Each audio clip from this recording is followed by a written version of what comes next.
Very good. Then we should use the time wisely.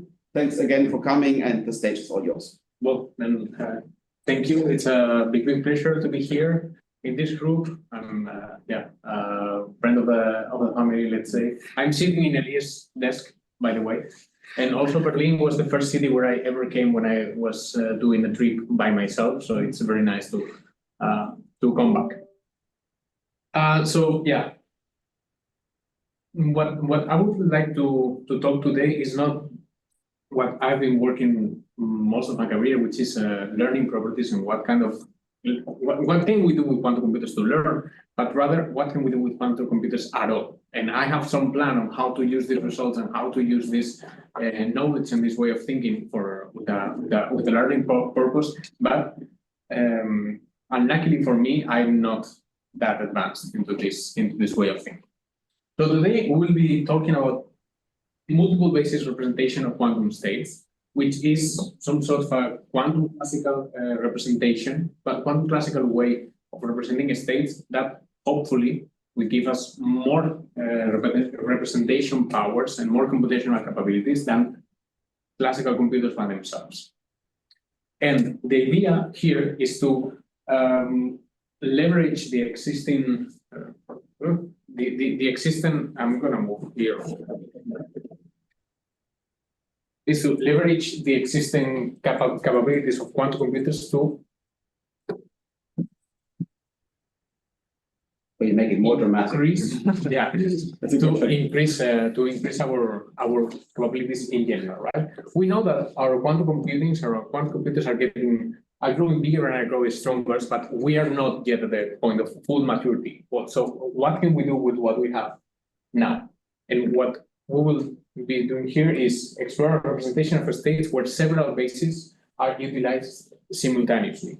That means we will have some bases which are quantum pieces that will be constructed with a quantum computer, hopefully, and we will combine them classically. Some sort of, if you have thought about it, if you have ever heard of entanglement forging, it's kind of the same, spiritually the same track. So what can we do with this that we cannot do with purely classical representation? Is it useful at all? Can we try to find something? And does it have any applications? So I will try to open this way of thinking and provide some results and some prospects and insights. So let us start with classical representation of quantum states. They are super useful to understand quantum mechanics from quantum physics in general. But we all know that quantum states are in full generality very hard to represent. Otherwise, why are we all here, right? Otherwise, what is quantum computing for in general? The memory cost to store a state grows in full generality as exponentially in the size of the system, d to the n, and operations applied to that operations applied to this state scale roughly in the same terms. Can I ask a meta question? Any question? Yes. Well, the meta question is unsurprisingly, can I ask the question? I mean, what's your policy? Can we do you want questions along the way? Yeah, no. Should okay, good. Then I ask my question, which is, it's not a question, it's actually a comment, which is, of course, that's right what you're saying. I mean, you're just getting into the mood.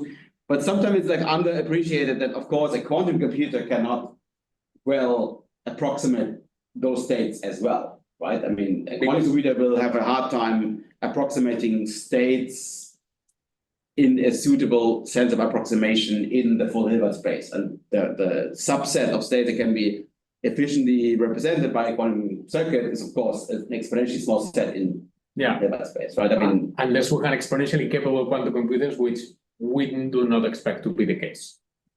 Yeah, right. But then if you have exponential resources, then you can also have like exponentially large lifetimes or classical computers. That's not very reasonable. Indeed.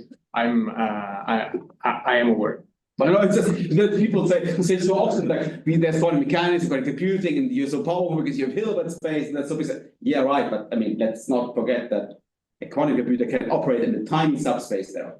Anyway. Yeah, but anyway, and this is a nice point. Quantum computers can operate in tiny fractions of Hilbert space, which are still not accessible. No, of course. That will be the way. No, we can used for quantum computers or for other kind of classical computations, what if we restrict the quantum states that we can access? And what kind of efficient classical representations are there?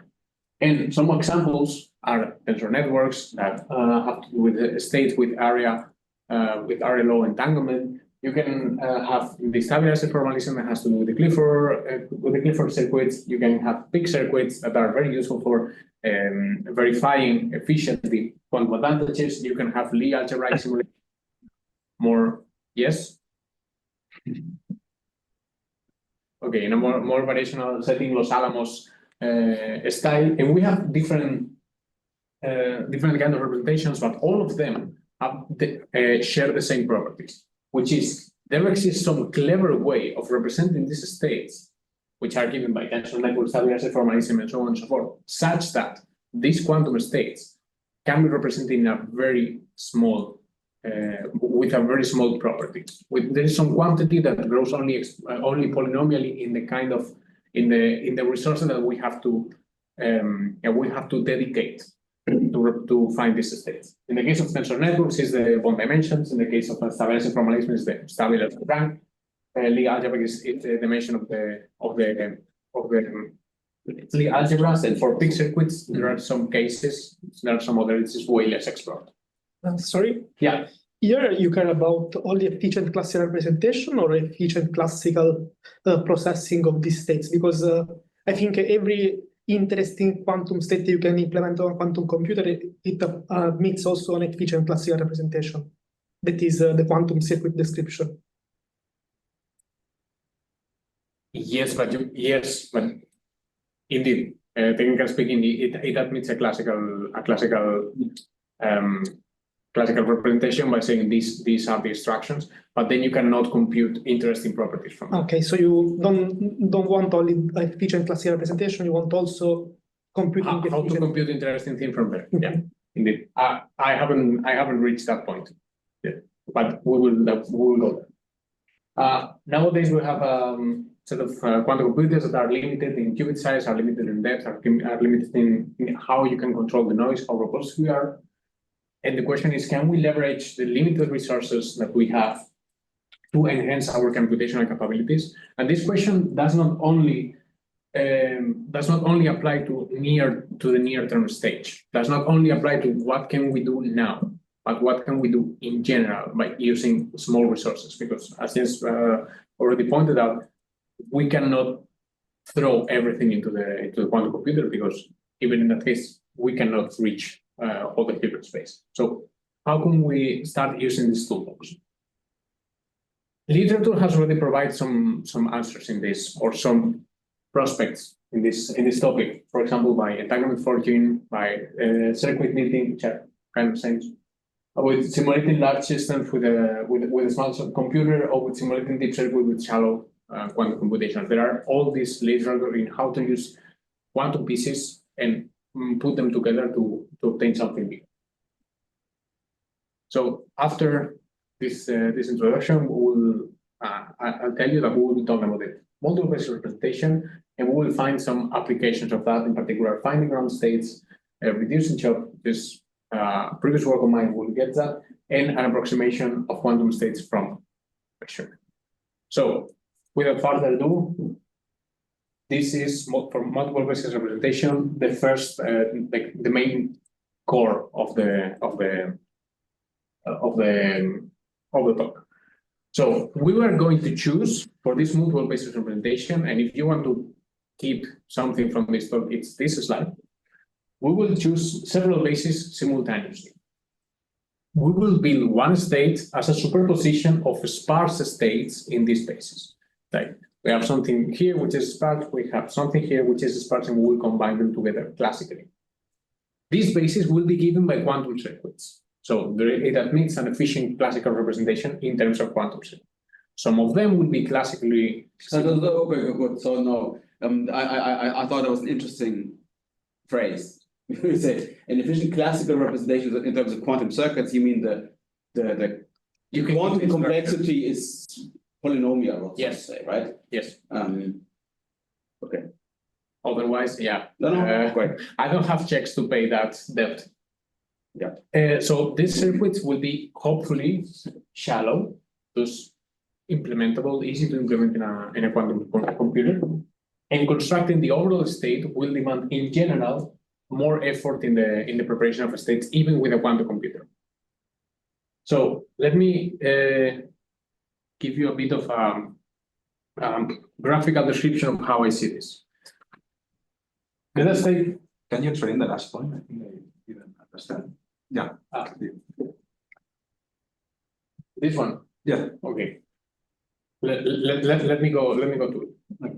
So stay with me in this sphere. This sphere is a graphical representation of a Hilbert space. And in principle, I could represent any point of this sphere by giving the coordinates in any basis, in particular the blue basis or the red basis. They are completely equivalent, right? So if I want a state that is sparse in any of these bases, I can only do it with an equator that is described by these elements of the basis. But what happens if I want something else? For instance, this black fat line in this sphere. In this sphere, what I'm doing for this black line, what I'm doing is I'm choosing one element of the blue basis, one element of the red basis, and I'm combining them. So therefore, I can obtain with a lower rank states that are not accessible by any of the bases. Of course, it doesn't make any sense to think about that in a sphere, because what are we gaining? We're gaining at least from 3 to 2.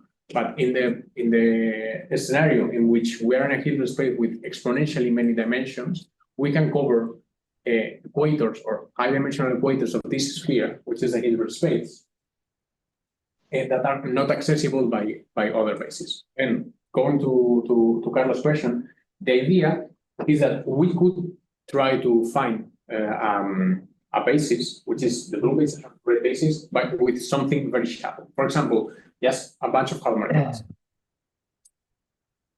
Thank you. No. Wasn't the question or? So we could. The idea is that we can create these bases very easily, but finding a basis in which this black line is sparse as representable might be very difficult. And I will go with one example now. Short question? Yeah. So you're combining this in terms of amplitudes, right? Not as a probabilistic mixture. No, in terms of amplitude. Okay. And for terms of amplitude, I will need to compute the overlaps. Yeah. Wonderful. Can I also make a mind map? Not really a question, but I mean, this is a great approach, I think, because I mean, let's not forget that in say for classical tensor networks, it matters not only like how many parameters you have, like what your description complexity is, or your like dimension of the manifold if you want, but also like how difficult it is to contract. Mm-hmm. For example, 2D PEPs are, I mean, described by a handful of parameters. I mean, clearly it grows, well, linearly in the number of degrees of freedom. That said, the exact contraction is even in average phase hardness NP hard, or worse, even sharply hard if you want, depending on the fine print of the problem. And something similar also applies in the quantum context, that just having a simple description doesn't mean that something is working well. Yeah, I mean, like one example that we are also living up again that we worked on some time ago was MPS plus free Fermi-Nagel transformations. They're both simple, but there you can combine them in that if you have a, say, Fermi-Nagel Hamiltonian, you can disentangle them with mode transformations, which are simple, and you can still efficiently complete the overlap with an NPS. In other words, I mean, having a short complexity is a good thing, but also you have to make sure that the overall computation is still efficient. Yep. And what you're saying seems to be going in that direction. I'm going. Good. Sorry, then I just understood what you are saying. Right? Yeah. So, mathematical representation of that. The idea is we will have here some states, and these states are sparse for the moment in the computational basis. By sparse, I mean that the number of elements grows at most as k. The two relevant quantities here are k, number of sparsity, and b, number of bases here. Then we can transform this sparse state in the computational basis by means of this unitary operation which will be given by a quantum computer, and the superposition will be controlled by these alphas. That's it. That's everything that we need to know. The alphas will be real with a lot of generality. The UV are the unique operation to transform the basis. UV must be given by a succinct description of quantum states again. In the matrix, in the multiple basis representation, the full knowledge of the state is only achievable through the overlap matrices. And I will define this quantity that will allow me to compute the overlap between these states, even possibly with respect to a given observable. In particular, for this one, I needed to compute to have full knowledge of the matrix, because if not, I could not be capable of computing, for instance, what is the norm of this thing. And this will be useful to compute expectation values. Just as a mind map, this fidelity matrix will be something of this kind. I mean, we will have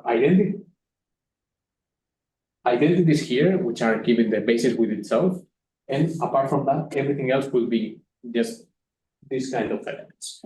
And by the way, I will expect, and we'll get into details later, that this element, that these non-diagonal blocks of the fidelity matrix will be very small. Hopefully 1 over the square root of 2 to the n. Therefore, this is almost an identity matrix, but not entirely. Sorry, can you go one second back? I have a question. Yeah. Okay. So like here SB, like psi B is stated in a superposition over just a bit string that have the same Hamming weight. Yeah. And sums of bits strings. Okay. Superposition of bit strings. And this C can be whatever, or yes, any complex number. Okay. And you say any complex number up to normalization. And there O what is? Or hap? Which one? Okay, it's I mean, you say the full knowledge of the states is only achievable through the overlap matrix. Yeah. O is overlap. And I will define this as overlap with respect to a certain observable. It will be useful for expectation pattern. Okay, so you say that the state is completely characterized by F without O. Yeah. And this knowledge of this F will be useful for computing expectation value. Okay. Indeed. Thank you. The only reason, again, I repeat, the only reason you need this is because if you don't have this, then how does this overlap? Imagine that this thing, it's not the same if this thing is 1 over 2 to the n, or even 0, or 1/2. It will give very different results. Let me give you a quick example. Picture this state. It's not properly normalized, but you can do it by yourselves. So if I want to represent this state in a computational basis, I need 2 to the n elements. And even if I want to represent it up to a certain precision, this precision is larger than 1/2, this will increase again as exponentially in any of the computational basis, or also in the Hadamard basis. But uses these two bases at the same time, it's very obvious that I only need 2 components. I only need the 0 and the 0 of the Hadamard basis. That will be it. And if you want to, for example, construct this kind of circuit, if you want to design a circuit that constructs these states from 0, you will need at least log n depth, because you need correlations all two. This is also given by this also matches a recent work on how to prepare matrix for the states, for this kind of states. Someone might recognize here stabilizer formalism. This is a stabilizer state, and this is a stabilizer state, and we are combining together. So is our multiple basis representation classically tractable? Well, let me define first what classically tractable is. In this talk, I will define classical tractability as this: computing the overlap is affordable with classical resources. That will be it. If I can compute this with polytime in a classical computer, then I'm done. If I cannot, then I can't. And in particular, if these observables are Pauli strings, to make it even simpler, that will, so classical tractability will depend on how to define these unitary operations. So in principle, since the MBR can be understood like as a hybrid classical, quantum classical representation of states, we have some classical components. Those will not be giving me any problems. And the important ones, or the ones that are going to give me the border between classical tractability and classical intractability, will be, again, the unitary gates. For help, I will define several classes of I'm not sure I follow, in the sense that, I mean, yes, it's affordable by classical means, but again, in the sense of description complexity, right? In the sense that you can.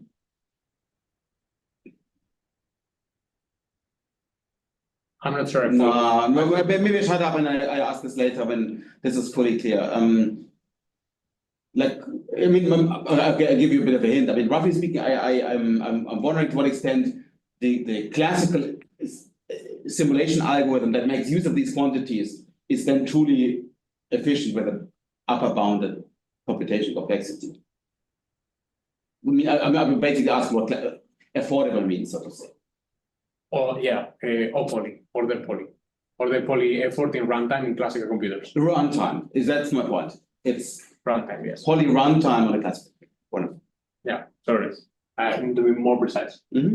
So I will define several subclasses of the multiple basis representation, which are those that are classically tractable with a C, those that are classically tractable and log depth, which are C log, those that are classically intractable with MBRQ, and those that have multiple mutually unbiased bases, and we will go to the mutually unbiased bases as quantum circuits. Sorry, log depth of what? Log depth, the here UV can be prepared in log depth. So C there is no only depth, and so yeah. What is Q? So what is Q? What is it's just a subindex. It's a classic. It's if it's not classically tractable, we call it quantumly tractable. It's the complement of the thing with the C. Yeah, I could also say C. C slash. Okay. But everything is characterized with the depth of U. Everything is characterized by the depth of U. No, not everything is characterized by the depth of U. By the depth of U, and I don't want to get into much details, but something can be log depth and still be classically intractable. Computing the overlaps is still intractable. For example, if the connectivity is not first neighboring. This kind of things are considered. I don't want to. We can discuss in more detail. But I want to reach to this point. So this is my full set of computations, things that I can do with classical computers. Splits. Quantum, yeah. No? Someone, can we, the people online mute, please? Or speak. Or properly ask a question. Okay. Speak up now or be forever silent. Wow. And our computations will have this structure. So we have multiple states here, and we have stabilizer states here. The multiple basis representation that is classically tractable captures all of it because it's kind of a generalization of that. But there are other things that cannot be captured by the classical terms. For instance, if my multiple basis representation depends on mutually unbiased basis, some of them will be classically tractable because, in particular, some of them will be stabilized states, but some other cannot. What we would have to do, and this is not in this talk, but for the future, is to focus in particular on this round here. This will be our interest because MPS we know how to do it. Stabilized states we know how to do it. All of it we know how to do it. We can do it in the classical computer, but we don't know how to do it. Or yes. Or what we would know, what we would like to improve is this graph. So you mean MBRQ minus MBRC? No, MBRQ minus classical. Because here it's still not MBR, but we can still find it. We can discuss about this figure, but it's kind of technical, and if I get into this, we're going to. No, it was just understanding where you were pointing. Sorry, just one second. Can you repeat your objective? You said you want with this talk you want to characterize what? I didn't. The what? What did you say? Like our aim is to characterize what? Can you repeat? Yeah, I was confused. The difference between MBRQ and classical, right? Yeah, this classical would be everything which is given, which can be computed by a classical representation. Sorry, again, what is the question? No, okay, I didn't get what you said. Yeah, in this talk I will try to characterize something, but I didn't really fully get what was. No, I just trying to characterize the relationships between the different subclasses of MBR and what kind of requirements we need to impose to the circuits to get something which is not classically simulable by other means. Okay, thank you. That is the point. So this is why I want to focus into this. Okay. Into this idea. Okay. Let me delve a little bit more into what are the interesting bases. I would like to construct a multiple basis representation such that bases are meaningful. What do I mean by meaningful? By meaningful is that all bases should give new information. That is, we want to reduce the redundancy as much as possible. And B, at the same time, we cannot have a basis. We want bases that are protected from a slight increment in sparsity. We don't want a basis such that if I increase the sparsity a bit more, then I don't need that basis anymore, right? To do that, I define the U fidelity or basis fidelity, which is imagine what? Yeah. Sorry, I didn't know that. I've been reading this for the last 6 months and I never realized it. Okay. My apologies. That's only beaten by a previous Marie Curie fellowship that one person who's now happening to be a group leader in some Arabic country, where the proposal name Kaka. And then I kind of recommended to change it, but then he insisted, but then it was rejected. The next year, the same proposal was accepted with a different. Well, you cannot go to the press release and say, yeah, we're funding Kaka. Anyway, so the basic fidelity is pick one of the circuits, right? We will combine them later, but pick one of the circuits and define the infidelity as the maximum of sparse state A, sparse state 1, sparse state 2 of this overlap. It's just to check how the two bases overlap interact with each other. And let me give you some examples. Imagine that my two bases are now permutations from each other. Then they are orthonormal. I could find some bases such that they are orthonormal with each other. But now I could substitute this change of bases with k from k to 2k. Then I'm covering the other side of the spectrum, and that's it. We could also have some elements in a basis such that its elements are organized in blocks. And these blocks there will be exponentially many of these blocks of poly-sized. Then again, I will be capable of representing states in base A with states in basis B, and I only need a polynomial increase because of the nature of the block. So this is no longer needed. Another way is the elements in one basis are representable by exponentially many elements of the other basis. Then I need this second basis. Otherwise, I would need an increase of sparsity in exponential time. But also, we cannot make this book equal 0 because they are overlapping because all of states are overlapping with each other. So you see that there is a trade-off here. Mm-hmm. And the king of this trade-off would be the mutually unbiased basis. So if this U fidelity is minimized if U is given by a mutually unbiased basis with respect to the other basis. And in particular, we can find this bound. I mean, these bases are as orthogonal as possible, which is not a. And the K in this is really the K of the part quantity, right? Yeah, no. Indeed, it's a K of the sparsity of the Okay, I of the see. multiple basis representation.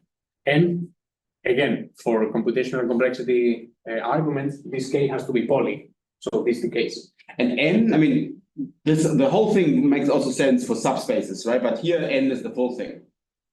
Or Yes. yeah, but I mean, N you could think of an M and then okay. Yeah, okay. as well. Right.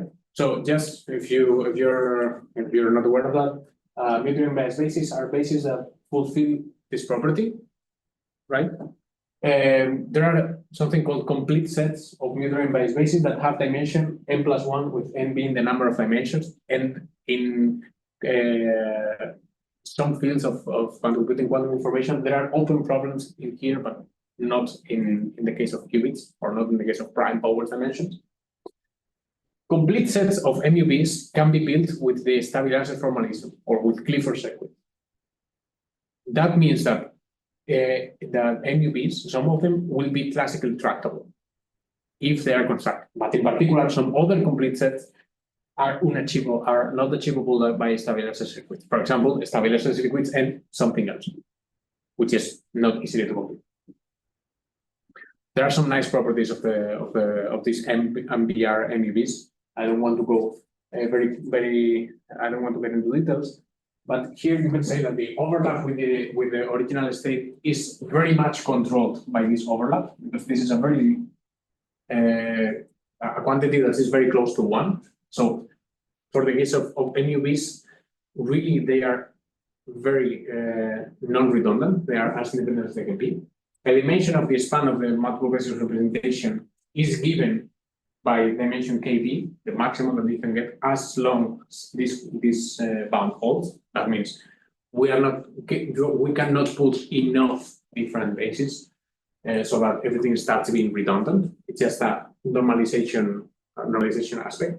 And finally, and this is my favorite part, what is the probability to capture a random state with a multiple basis representation? By random, I mean hard random. Then the probability for this under this condition is given by this formula, and I will explain you where this formula comes from. So this exponential part is just geometry of the hypersphere. It's not really exponential. It should be the beta distributions and things that are a little bit more complicated than that. But this is all Lewis-Lambert jargon, right? Yeah. Roughly. And so yeah, we can get into the details, but basically, if you have a very small k, the area of the equator, or the area of a sphere of a very small dimension, decays exponentially with the difference of this dimension. This other part is just combinatorics. Say I have b different bases to choose from a pool of m different bases, and I just try to count all the possibilities at the same time. So no surprise here. For reasonable quantities, saying k is kind of small, this quantity will be very small, which means, well, I cannot compute. I cannot reach the entire Hilbert space, not even with the access of a quantum computer, because I would need exponentially many operations, and I don't have that. Sorry, here you mean probability that this statement is true for any state psi kb, or no? So or there is a max, or the point is good point. This psi kb is the optimal one. Okay. Is the optimal with respect to psi. So I pick psi from a half distribution. I obtain is optimal psi kb, and then I compute this number. So problems with the MUBs, there will be that there are many of them. A complete set of MUBs is composed by exponentially many of them. So we have to be very careful on how we choose them. So in particular, which subset is optimal, and that will be an open question that I don't know how to answer. If anyone has a hint, please come. Also, they can be hard to construct. there are some Clifford constructions, but if you want to use this Clifford construction, you will need a very deep circuit. There exist some reductions, and in fact, you can compute any Clifford circle with n squared over log n gates, but you have to know how to get those gates. And I'm not super familiar with how difficult or easy this is, but I wouldn't expect it to be trivially easy. And yeah, and for that system, finding the constructions might be very difficult, and we can go to different literature. Let me go now. Yeah, but that's super interesting and also important, right? Because I mean, there's many complexities coming in, like the description complexity, then there's the circuit complexity of preparing them, but then there's also like things like the computation complexity of even constructing them, as you say, and there's a fourth aspect, which is if you say use this the same evaluation principle, what's the computation complexity of varying over them? And that's again not trivial. That's, for example, there's these cute examples of states of many-body systems that have a proven exact tensor network representation that you can efficiently contract, and that of course also has many parameters, but finding the right ground state is still a hard problem. Yeah, but it's a hard problem in theory, right? Because in practice, the MRG works. Right? Oh yeah, sure. But don't get me going. That's right. But yeah, that's right. But, yeah. So that would be another important point of the discussion, which is how relevant are results in theory? And but I have two hearts. I mean, they can be strangely relevant. Okay, do I have 1 minute? It's your group. No. No, I'm not hijacking your talk. I say something afterwards. That would be okay. I swallowed, but I make a comment. Okay. Let me add. I was once visiting Martin Delgado, and he told me optimal is sometimes the enemy of good. So we cannot be blind. So let me go to some applications. I will review 3 applications. Finding ground states, reducing choke to reduce depth complexity, and what was the first one? And tomography of NBR tomography of pure quantum. So let's go to first finding ground states. We are in the world of condensed physics, many-body physics, and we will consider a Hamiltonian of this kind, with the property that the Hamiltonian can be decomposed in several elements, and these elements will be easily diagonalizable. Sorry for the wrong image. By easily diagonalizable means that I can find a basis that diagonalizes, and I can implement it easily in a quantum computer. Then we will use multiple basis representation as the ansatz to find the ground state of H. By the ansatz, I mean I need these bases here, and I need which will be my subspace, which states am I taking into account. Once this is fixed, we can obtain a truncated Hamiltonian with entries of this kind. And this Hamiltonian is something that we will diagonalize later. Notice something here as compared to other tensor networks techniques to solve many-body problems, which is that this procedure does not take into account the geometry of the problem. So we could, in principle, use this problem or use this approach to find the ground state of transfer field Ising model in the sickest graph you can imagine. We will need heuristics anyway to find this subspace. But in this case, for example, of the sickest graph you can ever imagine of transfer field Ising model, there are a lot of heuristic to go for some particular to go for nearly optimal solutions to this max cut problem, for example. The truncated Hamiltonian, this will be size k times p, which is poly. Therefore, it is diagonalizable exactly. And since the representation is not orthogonal, this diagonalization is just solving the generalized eigenvalue problem. That means we will have this Hamiltonian, we will have this overlap matrix, and we just need to to solve the generalized eigenvalue problem. This is easy to solve. There are some numerical instabilities and so on, but it's doable classically. So the point here is in principle, I cannot compute this classically, and I cannot compute this classically. But once I have that, and this I can do it by applying the multiple representation, then this is exact. And I can represent my ground state as classical combinations of circuits. And when everything is put together, I obtain a representation of that. And the whole thing is like an SDP or something in these numbers, right? What is? Was that a problem? Like in context of No. It's a standard eigenvalue search. Okay. I mean, it's a modification of that. But interesting. But that is still true what I say, but okay. okay, yeah, it's a sorry. simple, yeah. In fact, if you go to Python, there is a Python diagonalize. If you put that second matrix, it's exactly that. Yeah, something. My question is, okay, if you can efficiently compute the matrix F classically, I don't see much problem, but if your circuit is UB is like poly depth or something and you need a quantum computer. Yeah. Now you need a quantum computer to estimate these values as well. Yes. You need the quantum computer to estimate this value. You don't get problems with estimation errors and stuff like this? That's a good point. I would not expect it to have strong problems, but it's a perfectly good point. And the reason is that we look for heuristic that's solving in the right way.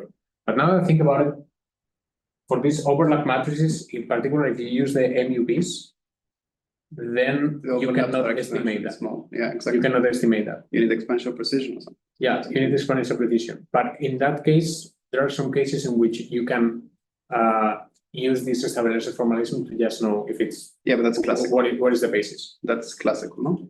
Classical computation, no? That's classical computation here, but not here. There are different different ways of doing it. And you Say, say imagine that you have, for example, a basis which is stabilizer formalism and something else. Yeah. And this something else you cannot compute it classically. Then you will need to estimate these ones, and this you cannot do with a classical computer. Yeah. But for the overlap, since this extra step cancels each other, you could compose this. You could compute this classically. Another thing that I have in mind, and I don't know to what extent this is true, is that the whole mutually unbiased system depends on these Galois fields and Galois theory. And I'm not entirely sure, but I think that mutually unbiased phases, the relative phases that they can have are only 1, -1, I, and minus 1. And I don't know if there is any clever way of only extracting this information. I don't know, but this will definitely solve this problem. Let me show some. There's another question. Yeah, sorry. Yeah, sorry, Thomas. So once you solve this generalized eigenvalue problem, then the point is that this E will be like an upper bound to your ground state energy, or so this E is my eigenvalue. Of this Right. truncated Hamiltonian that we are Yeah. basis, it's not a basis and so on. In the intrinsic E at the end, Yeah. so the lowest of them will be an upper bound to my energy. But look, how nice my upper bound is, no? So I don't. We are all impressed. So this is just for the sanity check, right? But we are doing here some Drosophilasi model on a square lattice. And we have here the exact diagonalization and different degrees of approximation. And you will see, as nobody should be surprised here, that at the very beginning, if the transfer field is very small or is very large, everything dominates, because my heuristics tell the problem to dominate. The problem appears here, which is close to the phase transition. By close, I have to take it with a grain of salt because there are many works on that, and I don't want to claim expertise on something that I don't have. So close transition. phase transition. And you see here that there is a different degrees of approximation that depends on the degree on the effort that I'm putting to the MBR. In this case, for heuristics, just say that the dimension of the space grows polynomially in this number, in the degree of the MBR. For heuristic, we can get into details. So here you have for a fixed number, which I think it's for a fixed side system, which I think is 16 qubits. And here we have for L equals 4, 5, 6, 8, 8. It's a square lattice of 8 by 8. So these ones here are 64 qubits. Sorry, I lost. What are you increasing in the Where the colors from 1 to 5? What are you increasing? here? Yeah. It's the degree of complexity of my multiple basis representation. What does that mean? Means that the dimension of the subspace that we're looking, K. not entirely K. The dimension of this, K times B. the dimension of this. You're showing something else that you wanted to show. K times B. No, I'm here. I'm good. The dimension of this K times B grows as polynomially in this quantity. Okay, I can explain it. Fine. It's a square lattice, Yes. right? And I'm doing MBR degree 0 is the lowest energy. MBR degree 1 is lowest energy plus 1 plus Hamming weight 1. Hamming weight 2, Hamming weight 3, Hamming weight 4, Hamming weight 5, and then we combine them all together. And this grows as a number of elements that polynomial in this quantity. Okay. Again, if you're doing antiferromagnetic, then you will have to apply some sort of transformation to make it, to make it alternate from 0 to 1. But it is just how many dimensions am I counting in the representation. Because now I don't get it anymore. So now I don't get it anymore. Do you have one basis and you increase the sparsity, or like what are you? No, I have two bases. I'm in transfer field model. So I have the basis of the ferromagnetic and ferromagnetic term. Okay, And so you the transfer have field. two bases, and then you increase the sparsity by saying, okay, I start from the field that I know is the grounds, and then I just like add like more and more perturbations. So to speak. Okay. Okay, good. I have two very naive questions after all these sophisticated questions, which is one, I mean, given the number that you put in, you are computing this all in Hilbert space, or how do you do the plots? Which part? No, and everything, like, and the system size is like. N is 2 to the 16. It's a lattice. No, but 16, like for me, 16 is like a Hilbert space calculation, because 16, I can put 16 qubits on my computer, and you're thinking in Hilbert space, not in the restricted subspace. Yeah. You mean? Okay. which you could. I could. So So that was my question, so how do you do it and why do you do it? So And my second question is like MPS, that's just like you want to see that you beat MPS or. no, I know that I cannot beat MPS. Well, I know that I cannot beat MPS. Let's say that MPS is my So reference, benchmark. is my Okay, I benchmark. see. And I just want to show that I am Not so consistent off. with it. I see, very good. Okay. And I could increase the MBR to 3 or to 4 to increase the complexity and get closer, but then we don't see the. I see, but then my first question still remains in that you've done this for convenience, because then I completely understand that it makes a lot more sense, it's much easier, but you wouldn't have to take any 16, but you could have done it for much larger n in principle. Yes, Yeah, yes, and it increases polynomial yeah, exactly. with n. That's my point. It does. Because for me, when I see 16, it means exponential, but it's not, it's polynomial. No. This is 16 qubits, and it's still polynomial in that. Yeah, good. And in fact, let me share a bit of a brief here, which is MPS software is much better than anything that I can do. So even though in theory we can reach the same complexity, reality is C++ takes over here. and the computations are way harder for my method than for the MPS because I don't have the software skills. Ah, that's what I suspected. That's the reason why I asked this question. Okay, thank you. That we relate to. Good. Okay.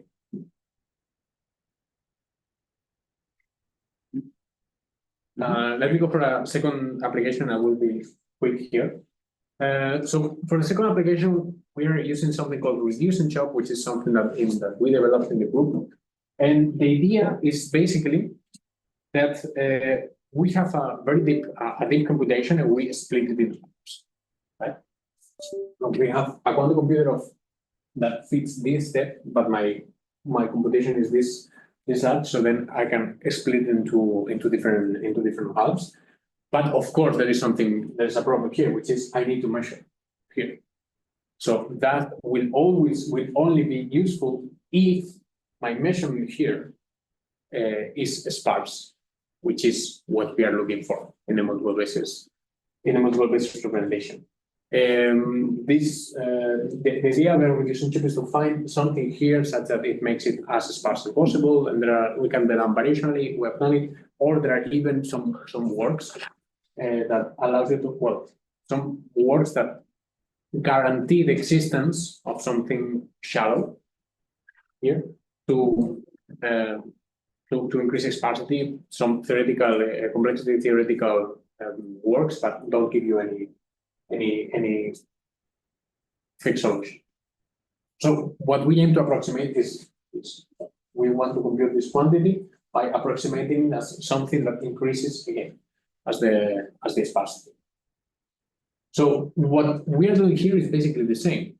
Instead of having just one element, instead of having only one gate, we will have several of them. How much depth are we saving? So sorry. So how much depth are we saving? This is what I explained to you. So how much we are saving depends on how expensive, how costly is it to prepare in a quantum computer the MBR, the multiple basis representation that I'm trying to work with. And here you can have some upper and lower bounds on the complexity to create this multiple basis representation. For a lower bound, we can say, we are creating a state of this dimensionality. I'm always slightly panicking when you go. No, I have it under control. So we have this dimensionality, so you can in principle construct any. So you can construct. Sorry, you need at least this depth to construct any state of this kind. And this comes from That's the epsilon net counting argument, right? It's an epsilon net counting argument. It comes from Greenson and John. I didn't invent anything here. For the upper bounds, we construct a particular way of. So we give a particular way of constructing multiple basis representation, which means basically you start a superposition of elements of as many elements as you want, and then apply them separately so that you get some linear combination of unitaries. After that, you can build this fixed point amplification to obtain some a state that is very, very close to the state that we want. Alternatively, we can do it with post selection, but it gets worse complexity. And the depth goes as this. So what I'm saying here is with the multiple basis representation, the only complexity the only depth that I need is this one. Not this one. Is the D of UV. Why? If I do it some other, I'm not understanding the bound because I make a very sophisticated action in your bound, which is I take the one norm and divide by the one norm. You mean the one is the two norm? No, yeah, it's a 1 and 2 norm.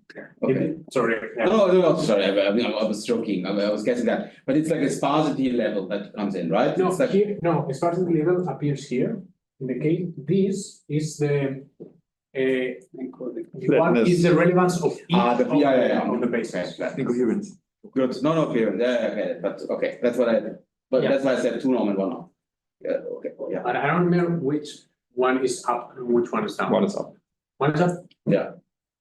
Then, yeah, the idea is that we can save that at least from this to just D of UV. Or at most this from UV, and this is a depth saving that we can take it up. And finally, well, I'm going to go quick. So what we can also find multiple basis of representation approximation of a quantum state. And the idea is that we have several copies of the state. We have a set of bases. We have the set of bases. We don't find the set of bases. This would be a completely different problem. And we output the coefficients of the multiple basis representation. And the alphas and the cis, and of course, to which states they correspond to. In 5 easier steps, is apply the UVs, sample in the UV basis, and this is the most important, the most interesting one. Then we can obtain the coefficients via Hadamard tests. We can compute the relevant components of the overlap and revert the non-orthogonal. I say that this sampling in the UV basis is the most interesting part because you need to be capable of sampling from an exponentially large space. So it will be only working if you have some concentration. And we also provide bounds on what is the concentration level that you need as respect to the budget. Bounds that I will not cover because we are sharing time. So, but there's again trade-offs, right? That if it's not flat enough, if it's not concentrated enough, then you are. Well, if you are concentrated, if it's not concentrated enough, you cannot see it. Yeah. Directly. How do you distinguish a uniform of n of a uniform of 2n? Cannot be done if your number of samples is much smaller. Yeah, sure. So for conclusions, and I will end here, is we are exploring the multiple basis representation of quantum states to exploit combinations of bases that are representable by quantum circuit, hopefully shallow, hopefully easy. The MBR can be related to several classical methods to represent quantum states, such as MPS, Savage states, but it is more general and it captures these other methods. It's also it can also be interpreted as a hybrid quantum classical representation of quantum states. In particular, the extent of when the bases are given by Newtonian bias basis have a nice list of properties, and we have explored also several applications of this MBR. What I would like to do at some point in the future would be using the knowledge of what we have obtained here, saying what kind of quantum computation, what kind of demands we have to ask for quantum computers to increase our capabilities, and apply that to a learning framework that in such a way that we can use the quantum computers as tools for very particular tasks that allows us to increase in the kind of problems that we can face and we can face successfully. That will be it. Thank you very much for your attention. This will be in the archive soon, and we have a deadline, so it will be really soon. And that's it. I will take more questions now or later, and anytime until tomorrow.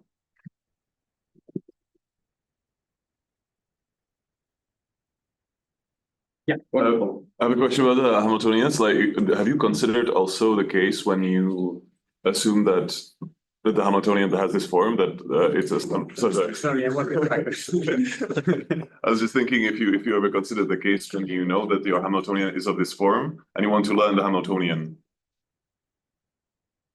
As in, no. We have a Hamiltonian learning problem. Yeah. No.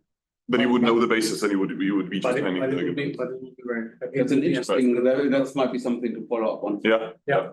Indeed. Cool. Nice. Okay. But no, I haven't considered. Yeah. Thanks. So in the case of the ground state problem, I mean, the fact that you hope that taking this specific set of bases of the individual pieces of the Hamiltonian will give you a good representation of the ground state, this is like just a heuristic or even just a hope, or you have a more. Yeah, I mean, it's a heuristic and it's a hope. Obviously, there will be one basis at least. Yes. that will give you the perfect multiple basis representation with only one basis and with the sparse one, which This is is the eigenbase. Okay. eigenbase, right? But this will not be the shallow one. No, that would not be, that would not be anything. So indeed, the idea would be how to use this heuristic to solve, to find this kind of properties. Because And you, this, in the example that you gave, you didn't pick anything close to the eigenbasis, but you picked the basis of the eigenbasis of the individual Mhm. terms in the Hamiltonian. So I was wondering whether this specific choice had some kind of argument behind this. well, it's a physics argument saying, well, where can I start? Okay. And I can start with saying, well, I can solve this and I can solve this. Then let's try to interpolate. And this is what we are doing in fact. In fact, what we are giving is what we're doing is giving the procedure some ability to interpolate between one regime and the other regime effectively, meet the function. And also like and do this kind of in a generic and universal fashion, right? Because I mean I mentioned this myself earlier that there's some settings where this interfacing works nicely and it's well established and it's easy, but then I perturb my setting a little bit and I was like, yeah, I have no idea what to do. But your setting would still say something about this. In the worst case scenario, you have this perturbed setting, and at least you need to recover the previous one.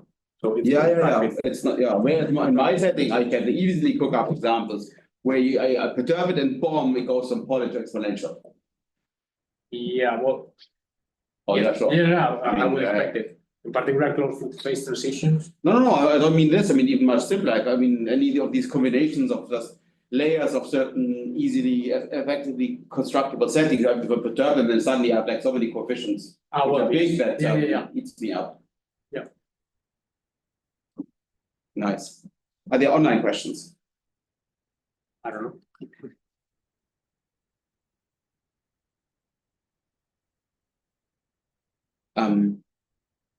But by the way, I mean, can I the comment I swallowed earlier? On whether basically whether computational complexity has anything to say about the world. That's what you said. Like, I mean, is all these harder results, do they mean anything? You said, yeah, of course it's hard, but then yeah. Can I make two comments on this? Please. Comment number one is oftentimes there are images of hardness in the real world. Mhm. If they are none, it can also be that the problem hasn't been considered carefully enough. Yeah, and I give you two examples. Example one is contraction of tensor networks in 2D. It's known that it's hard, right? Contracting PEPs is sharply hard, but I mean we said it before. Now you say, wait, but according to your lines of thought, why would practitioners care about this? Because they just run their schemes and it works well. How can this be compatible? And one answer is, yeah, it's worst case, whatever. But then it's even average case hard in a precise sense. So that you say, funny, never mind. It's still not applicable to the practitioner's problems. But then there's also the additional insight that while it's hard to contract generic PEPs, what is true is that if you have a family of PEPs that happen to be ground states of uniformly gapped parents, aka are natural, then you can contract in quasi-polynomial time. So the hard instances are just those you're not interested in anyway, in some way. And that's something to keep in mind, that sometimes you can really quantify what you are interested in and then just show it's just not hard anymore for the problems you are interested in. And then it's just a bit of an artifact of funny problems of a kind. And the other comment was, sometimes I even find it funny when these mirrors of hardness are seen through numerics by practitioners. Like, we looked at some point at MPO approximations and that the difficulty of deciding whether a family of MPOs is positive or not, or non-negative or not. ARCA could represent a quantum state. And this turns out to be undecidable. I mean, given the tensor A, look at the family of tensors, is this family of tensors positive semi-determinate or not? That's an undecidable problem. But then practitioners like Marikam and Banos looked at this problem independently and complained that they cannot keep their eigenvalues positive. They always get little dips of negative eigenvalues in a practitioner's method. And this I find curious because the negativity comes in because maintaining positivity would be solving an undecidable problem that you can't do. So there are these images of hardness that you see in practical. Yeah, I've talked to her precisely about this. Okay. And she was not in a computational theoretical perspective at all. It was like, yeah, we are seeing this fluctuation of positive negative eigenvalues, and we don't know, or we didn't know. Yeah, I think I told her at some point, yeah, and but never mind.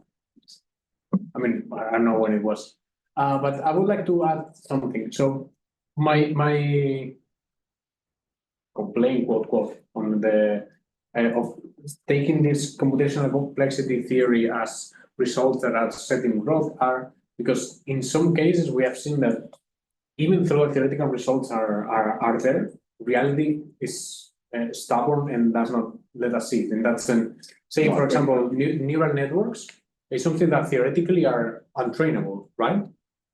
But still, there are a lot of numerical techniques that give you good results over and over again. Mhm. Which I don't know. I agree. Of course, I again agree, even though it partially contradicts to what I said earlier. I also agree with that. Exactly. The point is that I don't know how to conjugate these two ways of seeing it. These theoretical results are very precise and very well established. And sometimes it might be not easy to understand to what worst case instances apply in reality. I don't know if this is if there is a systematic way of chopping it down. I don't think so. Oh, I love it. It's a good answer. I mean, this is like what you present is like a rescue package in simulation. Well, I present it as a let us try to think in a slightly different way. Yeah, I like it. For rescue, I would say. No, but that was my way of saying it. I mean, I did it. Nice. So, any final question? Lunch? We can also go. No, then final question. Then lunch. Yeah, so you didn't say too much about this MBRQ, right? So MBRQ as just the states that fall under this consideration. And you cannot compute the you would need a quantum computer to classically. But do you think, yeah, okay, you said something about this depth reduction. Which depth? Yeah. Which I didn't fully understand. But okay, so yeah, do you have any idea or setting in mind where this could work? Like where you could, well, I can with the help of a quantum computer, I can construct ways to give you a multiple basis representation of this MBRQ. And the thing is just pick even a constant depth quantum circuit with SIG connectivity. And this is something that we know that is hard to simulate. Okay. So with representing this state will not allow you to find states of to compute interesting values of states of this kind. You want to construct a Hamiltonian of that? Perfect. Then take two of these circuits, put it inside with any kind of Pauli basis in the middle, and then construct a Hamiltonian with that. Now the question is, to what extent is that interesting? Yeah. And when I was visiting in Mari Carmen, she was like, "Yeah, but what do I care?" Yeah, okay, maybe my way to rephrase it would be, is there an interesting, like a quantum circuit or a quantum problem that I would be interested in that can be reduced to a superposition of many of these basis elements, where each basis element is, I cannot classically compute this F, but still the circuit maybe is constant F or something, or I don't know, something that a quantum computer maybe would find easier to do than doing a full problem. What is the question? Sorry. If can I make a fully quantum problem easier using this MBR thing by transforming it into a hybrid? Oh, I'd love to. I would love to answer yes. Okay.